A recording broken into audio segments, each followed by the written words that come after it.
할렐루야. 잘 오셨습니다. 달력을 보니 오늘이 올해 마지막 주일 예배입니다. 바로 엊그제 신년 감사 예배 드렸던 것 같은데 한 해가 다 지나가 버렸습니다. 그냥 작년이나 올해나 비슷한 것 같은데 그 사이에 많은 일들이 있었고 시간이 많이 지나서 조금씩 달라진 모습으로 이렇게 이 자리에 모이게 되었습니다. 일전에 이제 어느 목회자들 이렇게 모임에서 원로 목사님 한 분이 특강을 하시는 시간이 있어서 그 특강을 하시는데 그 특강의 내용보다 특강을 마치면서 마지막에 한마디 하신 것이 많은 후배 목회자들의 심금을 울리고 정말 이렇게 느슨해져 있는 허리끈을 졸라매게 만들었던 그런 한마디 말씀이 있었는데, 자, 그분이 지금은 원로고 이제 은퇴를 앞두고 있습니다만 그분도 한때는 펄펄 끓는 피였지 않겠습니까?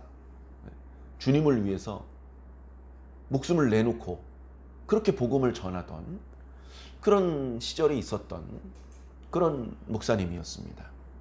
그분이 젊었을 때 신앙을 할 때 함께 기도하고 함께 훈련받고 그랬던 이제 동기들이 많이 있지 않았겠습니까? 그때 당시 함께 이렇게 기도하며 훈련받았던 동기들이 한 20-30명 정도 됐다고 그럽니다. 20-30명. 그런데 2명 남았답니다. 2명 남았대요. 그래서 그 나머지는 어디 갔느냐? 그러니까 정상적으로 목회를 하다가 은퇴를 하거나 한 게 아니고 중간에 신앙의 변절이 와가지고 예수님도 잊어버리고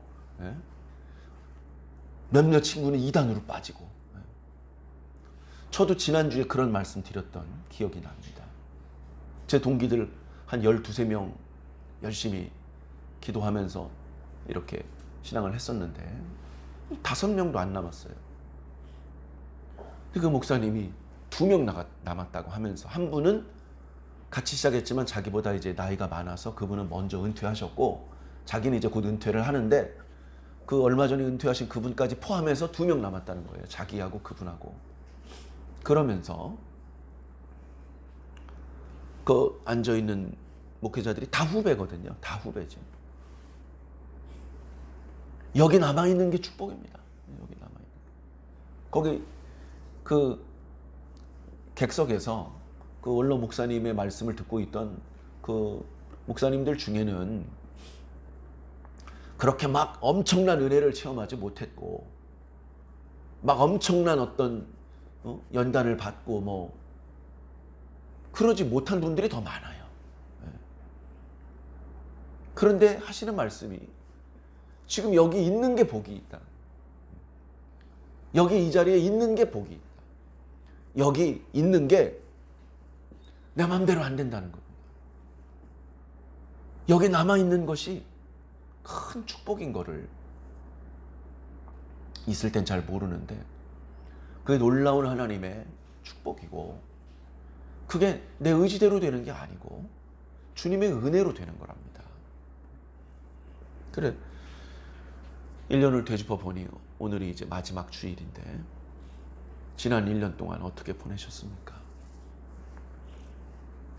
저는 이제 목사기 때문에 출석부가 있다면 100% 출석이었을 겁니다. 그러나 이제 뭐 그 출석부 동그라미 숫자로 뭐가 달라지는 건 아니고 지난 1년 동안 어떻게 잘 보내셨는지 궁금합니다. 건강 관리는 잘 해오셨는지, 그 다음에 마음 관리, 그 다음에 믿음 관리, 그 다음에 얼마 안 되지만 금전 관리도 해야 하잖아요. 인간관계도 관리해야 되고 우리 주변에 관리할 게 많은데 지난 한 해 동안 그래도 아쉬움들이 많이 있겠습니다만 그래도 크게 축나지 않고 다시 이 자리에 이렇게 모일 수 있다는 것은 이건 하나님의 놀라운 은혜입니다. 내가 지금 여기 앉아 있다는 것은 놀라운 하나님의 축복입니다. 조금 전에 우리가 함께 불렀던 찬송가를 보면 배를 타고 큰 바다로 나가서 큰 풍랑을 만나면 간단히 말씀드려서 그냥 죽는 겁니다. 살려낼 방법이 없어요. 인간의 힘이 엄청난 것 같지만 자연의 힘 앞에 미미합니다. 우리가 개미를 손가락 하나로 눌러서 죽이는 것처럼 큰 파도가 한번 때리면 항공모함이 한 번에 깨집니다. 자연의 힘은 너무나 강력해요. 자, 그런 상황이 됐을 때 이제 기도하고 이 풍랑 가운데 이대로 죽지 않고 주님께서 살려주시기를 기도하는 그런 찬송이었는데, 그런 찬송은 고난을 겪어보지 않은 사람은 별로 재미도 없고 이게 그냥 거시기한 찬송입니다. 그러나 고난의 과정을 지나온 사람들은 남다른 감동을 주는 찬송이 되기도 하는 겁니다. 어쩌면 지난 한 해 동안 좋은 일 막 승승장구만 하고 그런 날보다는 속상한 일들이 많으셨을 겁니다. 계획했던 대로 잘 안 되는 경우도 많이 있었을 것이고, 또 주변에 돌아가는 상황이 마음에 어디 듭니까? 마음에 안 들잖아요. 그런 마음의 불편함도 있었을 것이고, 그런데 우리 주변에 여러 가지 복잡한 상황들을 내 마음에 드는 대로 내가 다 바꿀 수는 없지만 어쨌든 내가 지금 여기 있는 것 자체가 하나님의 놀라운 축복이고, 그 다음에 여기 내가 있는 것을 시작으로 이제 뭐든지 이제 해나갈 수 있는 겁니다. 지붕부터 만들고 기둥을 세우고 기초를 만드는 집은 없습니다. 불가능합니다. 억지로 한다고 하더라도 어떤 그 건물의 든든함을 보장할 수가 없습니다. 기초를 먼저 든든히 해야 됩니다. 무거운 걸 얹어놔도 끄떡없이 든든하게 기초가, 예를 들면 콘크리트를 부었으면 튼튼한 콘크리트, 철근, 백은 충분히 양생이 되도록 기다리고, 그리고 나서 먹줄 튕겨가지고 거기서부터 이제 건물이 올라갔을 때 든든한 것인데, 지금 내가 여기 있는 것 자체가 이제 기초가 다져져 있는 것입니다. 어떻게 보면 올해 1년 한 해 동안 하나님께서 우리와 함께 해주셨던 것처럼 내년 1년 한 해도 함께 해주실 것으로 믿습니다. 어떤 일이 있을지는 예상하기 어렵습니다. 그리고 어쨌든 막 이렇게 신나는 일이 많을 것 같지는 않습니다. 그럼에도 불구하고 주님이 나와 함께 하신다면 그러면 괜찮습니다. 아이들이랑 같이 놀이공원 같은 데 가보면요, 놀이기구들이 많이 있습니다. 마음껏 놀아라, 자유이용권 끊어주면요 막 달려가서 이거 하고 저거 하고 이거 하고 저거 하고 재밌는 건 2번씩 탑니다. 자, 그런데 아주 그냥 짜릿짜릿한 게 있고요, 심심한 게 있어요. 심심한 건요, 사람들이 별로 안 타. 이제 꼬맹이들이나 타고 그 보호자들이 타고 이런 정도고, 진짜 막 인기가 있는 재미있는 거는 줄도 길고요. 우리 신앙도 어떻게 보면 심심하게 가는 것보다는 여러 가지 바람이 불고 파도가 치고 넘실넘실 되는 것이 어쩌면 그게 더 건강한 모습일 수도 있겠다, 그런 생각을 했습니다. 아, 우리 그냥 편안하길 바래. 편안하길 바래. 편안하길 바라다가 어디까지 가냐 하면 봄, 여름, 가을도 없었으면 좋겠어. 일정하게 따뜻하고, 그 다음에 뭐 이렇게 해충, 뭐 나쁜 식물들, 아니면 뭐 감기 이런 건 없고, 그러면요 정말 재미없습니다. 정말 재미없어요. 이게 배가 막 흔들릴 때, 여러분 흔들리는 배 안 타보셨죠? 흔들리는 배 타시면 안 됩니다. 배가 흔들릴 생각은 없는데 갑자기 의도치 않게 흔들리는데, 그때 엄청나게 위험합니다. 엄청나게 위험해요. 제가 옛날에 이제 흔들리는 배 탄 이야기 또 자세히 드리면 또 시간이 많이 걸리는데, 아무튼 막 제 키만큼 배가 오르락 내리락 해요. 아주 빠른 속도로. 배 밖으로 튕겨 나가는 게 다 이거저거 다 튕겨 나가는 거예요. 내 힘으로 옆에 큰 나무를 움켜 쥐는 힘으로 이걸 견딜 수가 없어요. 몸을 그 기둥에 묶어야 돼요. 그래야 안 튕겨 나가는. 그런 흔들리는 배가, 야, 이러다 죽겠구나, 이제 이런 생각이 들면 위험한 거지만, 우리 흔히 하는 말로 선장님이 예수님이야, 그러면 이제 걱정은 없잖아요. 막 흔들리긴 하는데 선장님이 예수님이라서 한 명도 바다에 빠지거나 다치거나 할 일이 없어. 그러면 얼마나 재밌는지 모릅니다. 그 풍랑이 그렇게 재밌는 거예요. 내가 이 풍랑에 죽지 않을 거란 확신만 있으면 어떻게 보면 그 풍랑이 나를 더 강하게 만들고 더 지혜롭게 만드는 그런 어떤 에너지원이 될 수 있는 것입니다. 그래, 지난 1년 동안 많은 우여곡절이 있으셨겠지만 그것들이 결국은 나에게 약이 되고 나에게 힘이 되어서 비슷한 정도의 어려움이 또 오면 이제 당황하지도 않고 여유 있게 뛰어넘어갈 수 있는 그런 힘이 되시는 줄로 믿습니다. 그런 힘을 날마다 주님께 받으시기를 바랍니다. 이제 올해도 내일과 모레면 끝납니다. 그리고 지금 현재 저희가 묵상하고 있는 요한계시록 말씀 묵상도 내일과 모레면 끝나요. 오늘 말씀 본문은 좀 짧긴 한데 내일하고 모레까지 잘 이 묵상을 따라와 주시면 감사하겠습니다. 말씀을 이렇게 읽고 설명을 드리면서 이게 무슨 수업 시간이 아니잖아요. 그래서 이 말씀의 의미, 여기서 이게 무슨 이 단어가 상징하는 의미는 무엇이고 이런 걸 일일이 다 말씀드리는 것은 큰 의미가 없다는 말씀을 여러 번 드렸습니다. 그래서 뭔가 더 큰 줄기, 정말 놓쳐서는 안 되는 핵심적인 메시지, 이런 것들을 우리가 마음속으로 담았으면 좋겠습니다. 자, 이제 어저께 드렸던 말씀인데요. 예전에 하나님께서 모세를 통해서 성막을 지으라고 명령을 하신 적이 있었습니다. 성막을 지으라고 명령을 하셨는데 대충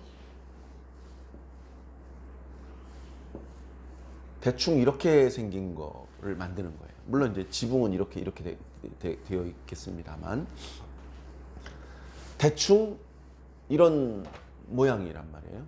근데 이 중에서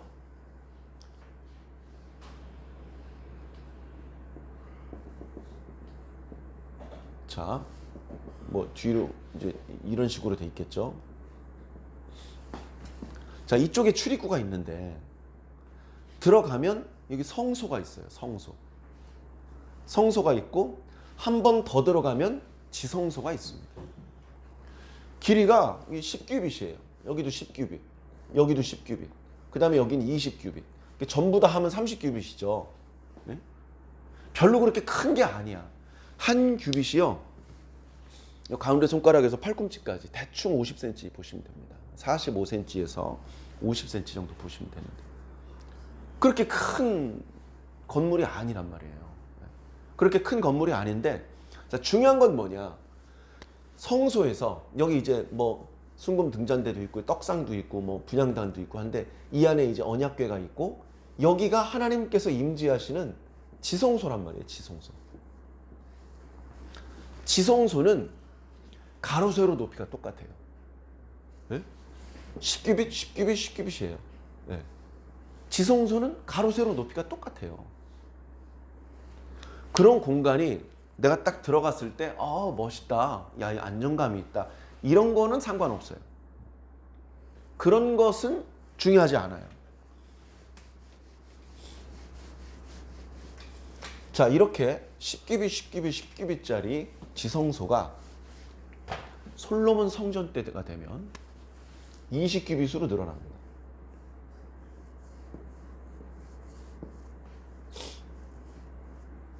여기 뭐 이렇게 뒤쪽으로 이렇게 있겠죠? 20규빗, 20규빗, 20규빗. 여기 이제 계단이 생겼어요. 계단이.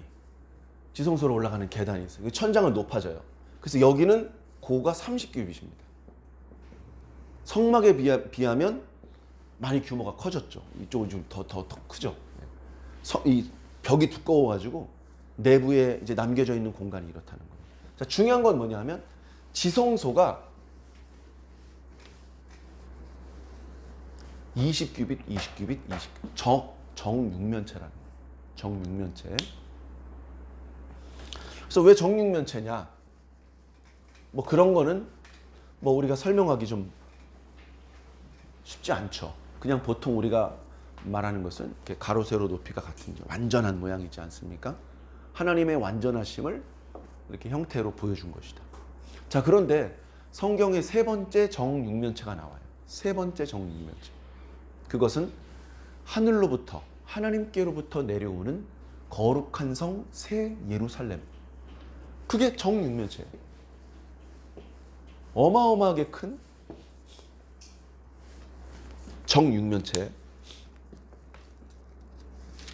자, 앞 구절을 한번 볼까요?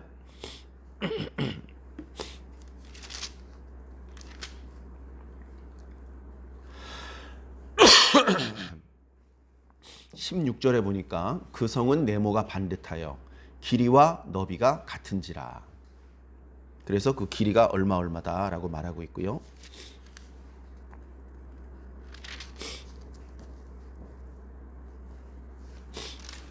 예.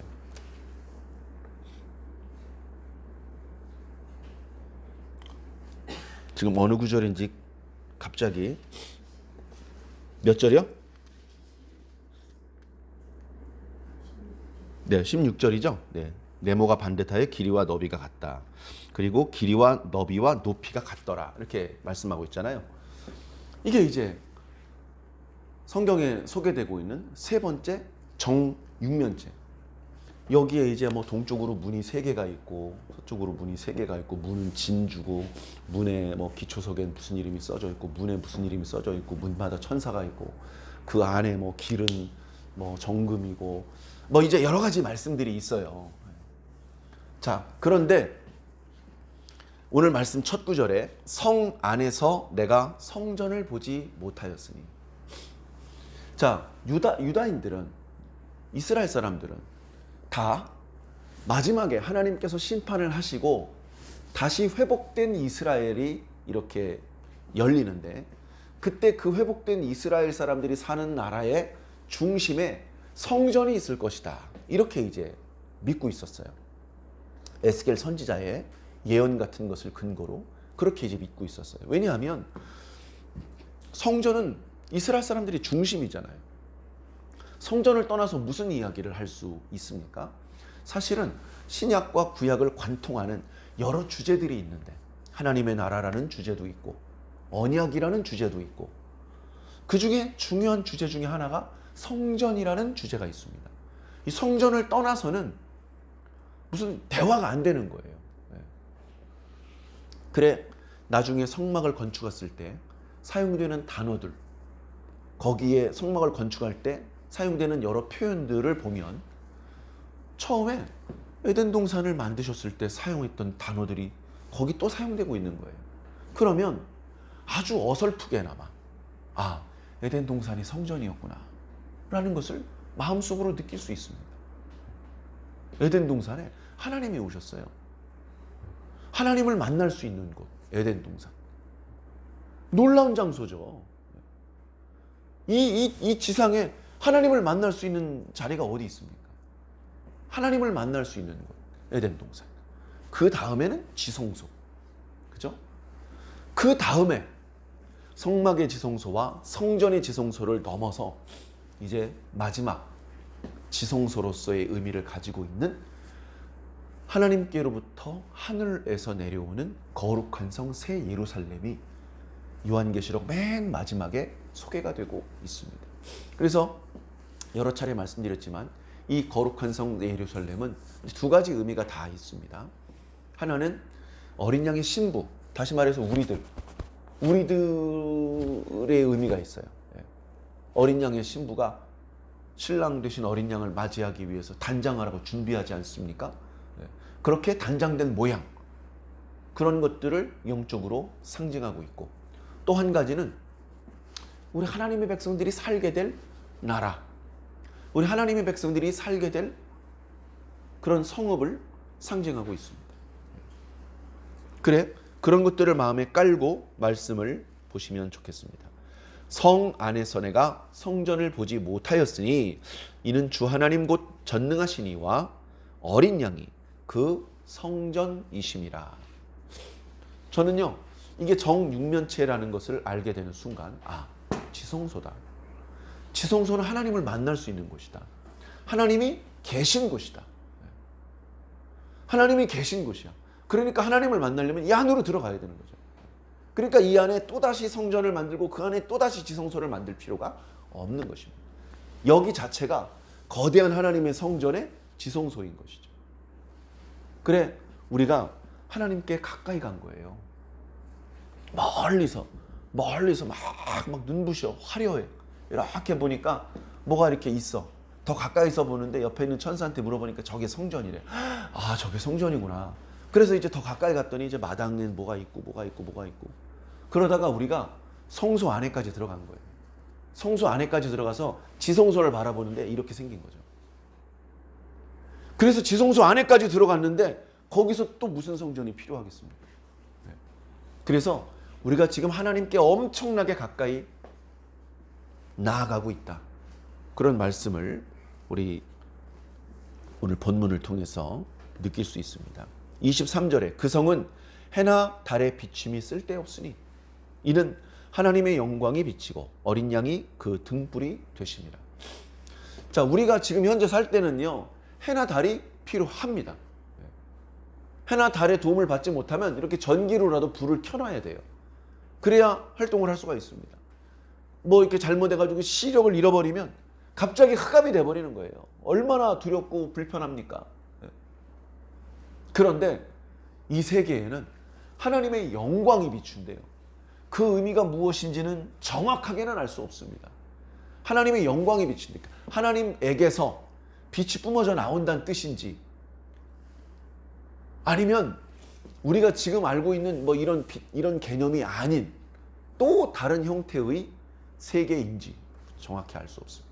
그러나 우리가 지금 현재 알고 있는 저 해나 달은 이제 필요가 없습니다. 해나 달은 필요가 없는 것이죠.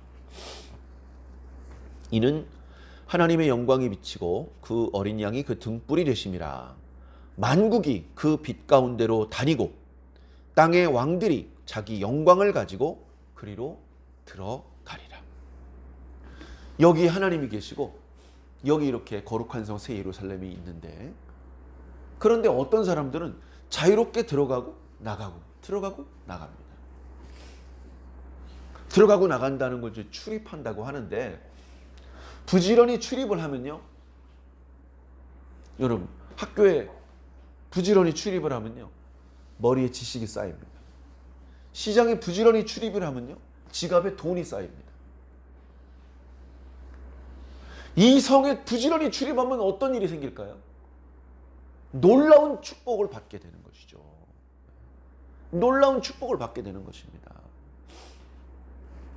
만국이 이 성에 들어가려고 자기 영광을 가지고 옵니다. 하나님의 영광에 비하면 아무것도 아니지만, 그러나 하나님 앞에 빈손으로 올 수 없으니 자신이 준비할 수 있는 정성을 다 모아서 하나님 앞에 옵니다. 그런데 문이 열려 있어요. 그 다음 구절을 보니까 낮에 성문들을 도무지 닫지 않는다. 낮에 성문을 열어놓는데요. 그런데 여긴 밤이 없어. 밤이 없어. 그럼 무슨 말입니까? 24시간. 자, 이 세계에서도 24시간인지는 잘 모르겠습니다만 어찌되었건 성문은 항상 열려 있는 것입니다. 들어올 수 있는 자격이 있는 사람은 아무 때나 들어갈 수 있는 것이죠. 26절 사람들이 만국의 영광과 존귀를 가지고 그리로 들어간다. 사랑하는 성도 여러분, 저와 여러분들이 만국의 영광을 가지고 이리로 들어가는 하나님의 백성들이 되셔야 합니다. 저와 여러분들이 바로 이런 사람들이 돼요. 27절 마지막 구절이죠.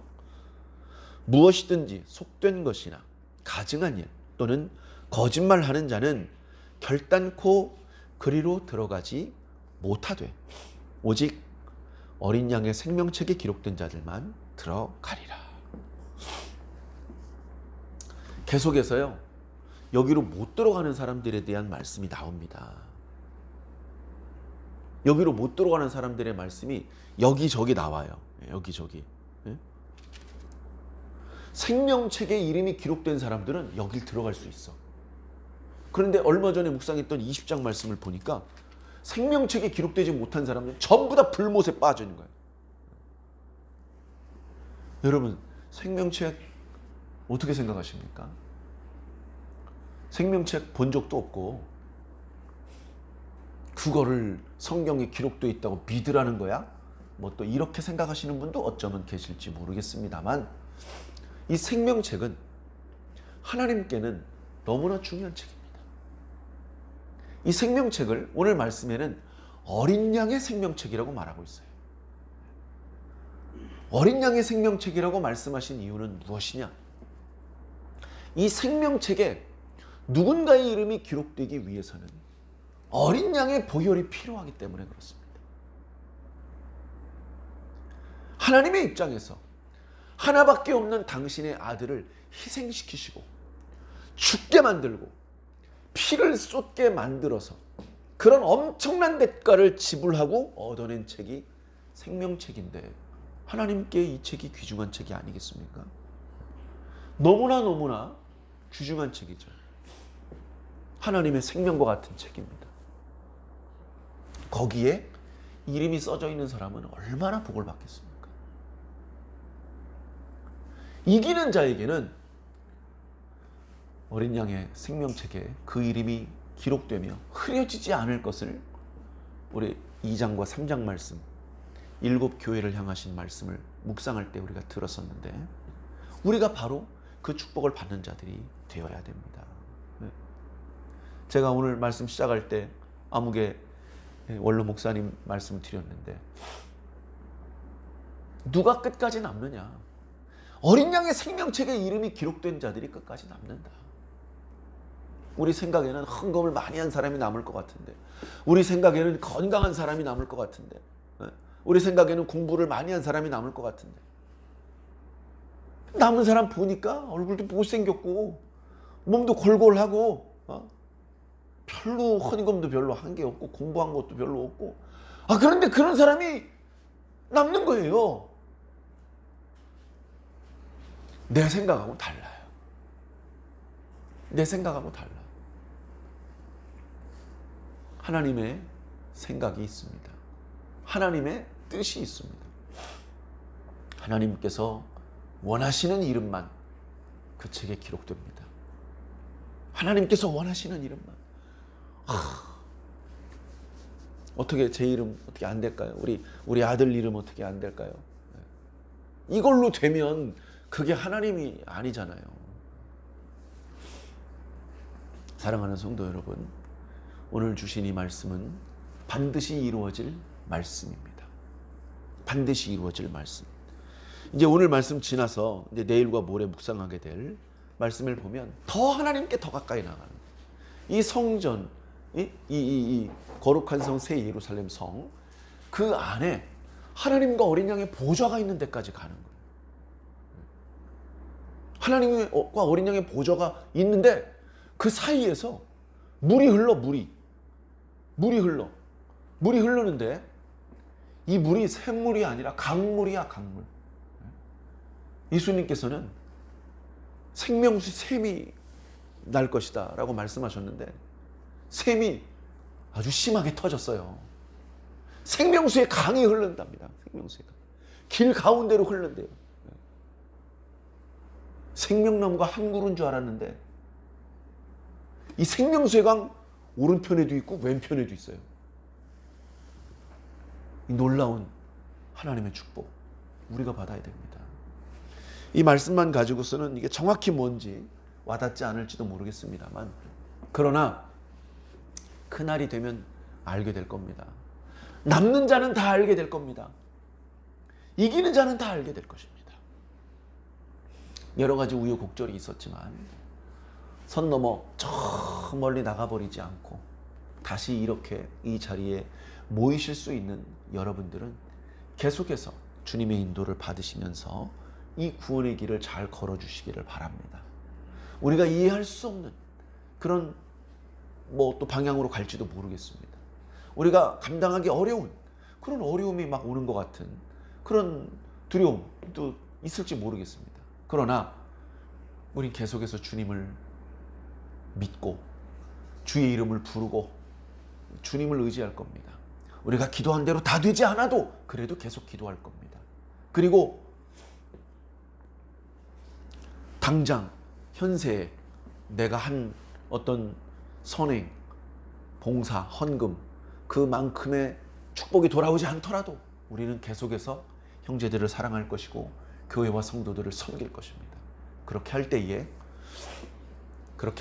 하나님께서 영광을 받으시고 그리고 더 많은 잃어버린 영혼들을 구제할 수 있고 그리고 무엇보다도 내가 하나님의 구원에 온전히 참여하는 자가 되실 수 있을 것입니다.